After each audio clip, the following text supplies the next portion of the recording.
Episode के start में हमें नॉर्दर्न कॉन्टिनेंट की एक प्लेस को दिखाया जाता है जहाँ पे हम प्रिंस वुज़ी को देखते हैं और उसके साथ ओल्ड क्वीन को देखते हैं जो कि वहाँ पे किसी तरह के मैसेज को पढ़ रहे होते हैं। उस मैसेज के अंदर फेंजी सिटी में जो कुछ भी हुआ होता है उसकी सारी रिपोर्ट लिखी होती है, जिसको पढ़कर वहाँ पे वो प्रिंस बोल रहा होता है, मैंने कभी नहीं सोचा था कि नॉर्दर्न कॉन्टिनेंट में कोई ऐसा भी होगा जो कि डिवाइन ट्रिब्यूशन लेवल तक अपनी 30 साल की उम्र से पहले पहुँच जाए। और ऐसा कहते हुए वो प्रिंस वहाँ पे यही के बारे में उस रिपोर्ट में पढ़ते हुए उसके बारे में बात कर रहा होता है और फिर वो वहाँ पे यही के बारे में मन में सोचते हुए कह रहा होता है, ये लड़की तो वाकई कमाल की है, ये तो बिल्कुल बायून की तरह है, जीनियस और बहुत ही ज़्यादा फेमस, तो क्यों ना मैं इसे अपना बना लूँ। और ऐसा सोचते हुए वो प्रिंस वहाँ पे यही को बायून के साथ उसके घर ले जाने के बारे में सोच रहा होता है। फिर वो थर्ड प्रिंस वहाँ पे उस ओल्ड मैन से कह रहा होता है, ओल्ड क्वीन अब हमें जल्द से जल्द फेंजी सिटी पहुँचना है ताकि मैं जल्द से जल्द इस लड़की से मिल सकूँ। ऐसा कहते हुए वो प्रिंस वहाँ पे उसके सर्वेंट को फेंजी सिटी की तरफ चलने के लिए कह रहा होता है और उस प्रिंस की बातों को सुनकर वहाँ पे वो ओल्ड मैन भी उसे यस कह देता है और फिर वो दोनों वहाँ से जाने लग जाते हैं। फिर हमें ताइलोंग डायनेस्टी का सीन दिखाया जाता है जहाँ पे हमें ताइलोंग माउंटेन को दिखाया जा रहा होता है। ताइलोंग माउंटेन पर ताइलोंग एंसेस्टर का टेंपल होता है जहाँ पे लोग उनसे मिलने के लिए आते हैं। फिर हम वहाँ पे उस टेंपल के अंदर एक पर्सन को दिखाते हैं जो कि वहाँ पे एंसेस्टर चिल्लाते हुए उस जगह पे भाग रहा होता है और तेजी से भागते हुए वो पर्सन वहाँ पे ताइलोंग एंसेस्टर के पास जा रहा होता है,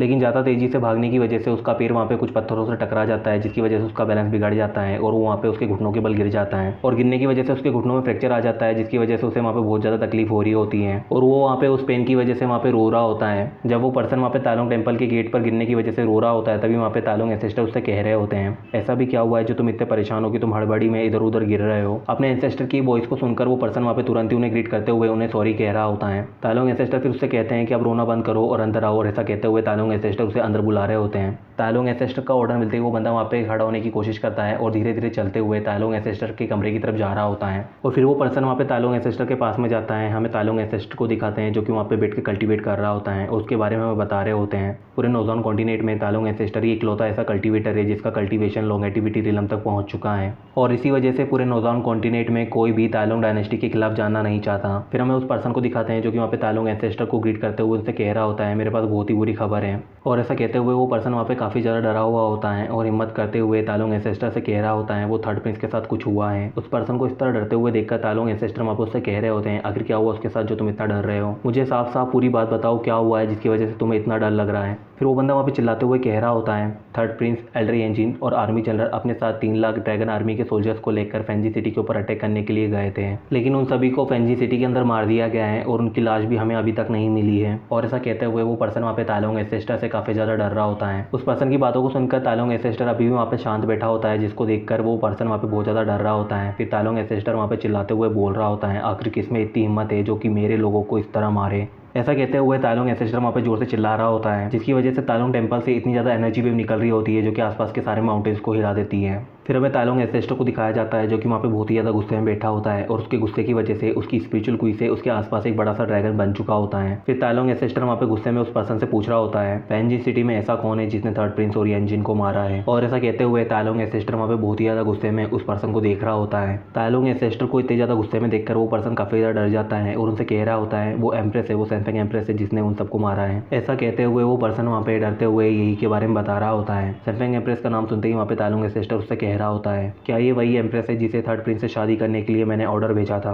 तो यहाँ पर शादी की जगह वॉर क्यों हो रही है, मुझे पूरी बात बताओ। और ऐसा कहते हुए ताइलोंग एंसेस्टर वहाँ पे उसे पूरी बात बताने के लिए कह रहा होता है। फिर वो पर्सन बताता है कि थर्ड प्रिंस पहले सैमसंग एम्प्रेस के पास मैरिज प्रपोजल लेकर ही गए थे, लेकिन सैमसंग एम्प्रेस ने थर्ड प्रिंस से शादी करने से मना कर दिया और उसने आपके ऑर्डर को भी नहीं माना, जिसकी वजह से थर्ड प्रिंस और एल्डर एंजिन फेंजी सिटी के ऊपर अटैक करने के लिए चले गए ताकि वो उसे वॉर में हरा सके और हमारी ताइलोंग डायनेस्टी की इंसल्ट करने के लिए उसे सजा दे सकें। लेकिन तब तक सैमसंग एम्प्रेस काफ़ी ज़्यादा पावरफुल हो चुकी थी और सिर्फ 28 साल की उम्र में ही उसका कल्टीवेशन डिवाइन ट्रिब्यूशन लेवल तक पहुंच चुका है और उसके पास एक पावरफुल फॉर्मेशन भी है जिसकी मदद से उसने हमारे सभी लोगों को मार डाला। और ऐसा कहते हुए वो पर्सन वहाँ पे ताइलोंग एंसेस्टर को जो कुछ भी हुआ होता है वो सब बता देता है। उस पर्सन की बातों को सुनकर वहाँ पे ताइलोंग एंसेस्टर कह रहा होता है, ये लड़की तो वाकई जीनियस है जो कि 28 साल की है और डिवाइन ट्रिब्यूशन लेवल तक पहुँच चुकी है। ताइलोंग एंसेस्टर जब यही की तारीफ कर रहे होते हैं तो वो पर्सन और भी ज़्यादा गुस्सा हो जाता है और बोल रहा होता है, आखिर ये किस तरह की जीनियस है, ये तो एक तरह की मॉन्स्टर है, आखिर कोई इतनी जल्दी अपना कल्टीवेशन कैसे बढ़ा सकता है। मैंने इतनी तेज कल्टीवेशन स्पीड किसी की नहीं देखी और ना ही कभी इसके बारे में कुछ सुना है, आखिर कोई इतनी कम उम्र में डिवाइन ट्रिब्यूशन लेवल तक कैसे पहुँच सकता है। ऐसा कहते हुए वो पर्सन वहाँ पे यही की कल्टीवेशन कल्टीवेशन स्पीड को देखकर बहुत ज़्यादा हैरान होता है। तालोंग एंसेस्टर उसे इतना परेशान होते हुए देखकर उसे कह रहे होते हैं तुम्हें इसके बारे में इतना नहीं सोचना चाहिए, हमारे कॉन्टिनेंट के बाहर भी ऐसे कुछ कॉन्टिनेंट्स हैं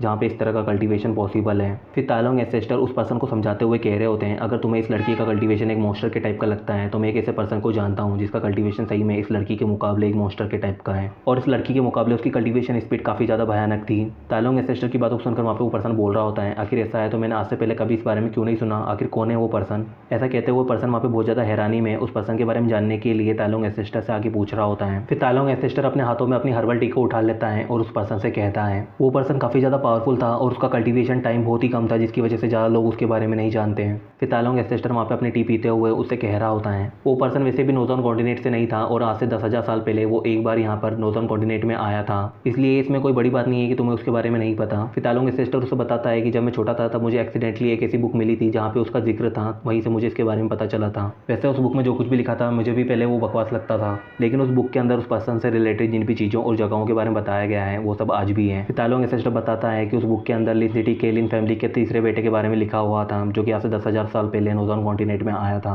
और जब वो यहाँ पर नॉर्दर्न कॉन्टिनेंट में आया था तब वो इतना पावरफुल था कि यहाँ पे पूरे नॉर्दर्न कॉन्टिनेंट में कोई भी उसके सामने नहीं टिक पाया था। और ऐसा कहते हुए तालोंग एंसेस्टर वहाँ पे तियान के बारे में बता रहे होते हैं। फिर तालोंग एंसेस्टर वहाँ पे उस बंदे से पूछ रहे होते हैं क्या तुम ये अंदाज़ा लगा सकते हो कि उस पर्सन को फाउंडेशन रिलम से एक इमोर्टल बनने में कितना टाइम लगा होगा। तालोंग एंसेस्टर के उस सवाल को सुनकर वहाँ पे वो पर्सन बहुत ज़्यादा हैरान होता है। फिर वो वहाँ पे गेस करते हुए तालोंग एंसेस्टर से बोल रहा होता है मुझे इसके बारे में कुछ पता तो नहीं है, लेकिन अगर आप कह रहे हैं कि उसकी कल्टीवेशन स्पीड सैमसंग एम्प्रेस से भी ज़्यादा थी तो जरूरी उसे 50 साल तो लगे ही होंगे। उस बंदे की बातों को सुनकर वहाँ पे तालोंग एंसेस्टर हंसने लग जाते हैं, उससे कह रहे होते हैं बिल्कुल गलत, सिर्फ उसे 5 साल लगे थे अपने कल्टीवेशन को पूरा करके एक इमोर्टल बनने में। तालोंग एंसेस्टर की बातों को सुनकर वहाँ पे वो पर्सन बहुत ज़्यादा हैरान होता है और उसको समझ में नहीं आ रहा होता है आखिर ये कैसे हो सकता है। फिर वो पर्सन वहाँ पे चिल्लाते हुए तालोंग एंसेस्टर से बोल रहा होता है फाउंडेशन रिलम से तो अपना कल्टीवेशन शुरू किया जाता है तो कोई सिर्फ 5 सालों में एक इमोर्टल कैसे बन सकता है। फिर तालोंग एंसेस्टर वहाँ पे उस पर्सन को इतना ज़्यादा घबराते हुए देखकर उससे कह रहा होता है उस बुक में तो ऐसा ही लिखा था, मैंने उस बुक के अंदर इमोर्टल लिन के बारे में जो कुछ भी पढ़ा मुझे वो पहले बकवासी लगता था, लेकिन हमारे कॉन्टिनेंट के बाहर ऐसी बहुत सी जगह हैं जो कि इमोर्टल लिन के द्वारा बनाई गई थी जो कि आज इतनी पावरफुल है कि हम भी उनसे मुकाबला नहीं कर सकते हैं। पहले तो उन्हें 20 साल से पहले कल्टीवेशन के बारे में कुछ भी नहीं पता था और जब उन्होंने कल्टीवेशन शुरू किया था तो सिर्फ उन्होंने 3 दिन के अंदर ही अपनी फाउंडेशन रिलम को कंप्लीट कर लिया था और 1 साल के अंदर वो डिवाइन ट्रिब्यूशन लेवल को पार कर गए थे और अपने कल्टीवेशन का दूसरा साल खत्म होने से पहले ही वो लॉन्गेटिविटी रिलम तक पहुंच चुके थे। और लॉन्गेटिविटी रिलम पर पहुंचने के बाद उन्हें सिर्फ 3 और साल लगे अपनी इमोर्टिलिटी को हासिल करने में, जिसके बाद वो एक इमोर्टल बन चुके थे और सिर्फ 25 साल की उम्र में ही वो एक इमोर्टल बनकर इस दुनिया से चले गए। और ऐसा कहते हुए तालोंग एंसेस्टर वहाँ पे तियान के बारे में बता रहा होता है। फिर तालोंग एंसेस्टर वहाँ पे उस पर्सन से बोल रहा होता है ये सब बातें छोड़ो, ये सब बातें अलग हैं। फिर तालोंग एंसेस्टर वहाँ पे सीरियस होते हुए उस पर्सन से कह रहा होता है थर्ड प्रिंस मेरा वंशज था जिसे मैंने खुद चुना था मेरी जगह लेने के लिए, ताकि मैं जब अपनी इमोर्टिलिटी को कंप्लीट कर इस दुनिया से जाऊँ तो वो यहाँ रुककर तालोंग डायनेस्टी को संभाल सकें, लेकिन सैमसंग एम्प्रेस ने उसे मारकर मेरा बहुत बड़ा नुकसान किया है। अब मैं खुद जाकर सैमसंग एम्प्रेस से इस चीज़ का हिसाब बराबर करूँगा। और ऐसा कहते हुए तालोंग एंसेस्टर वहाँ पे खुद को एनर्जी में बदलकर फैंसी सिटी की तरफ जा रहा होता है।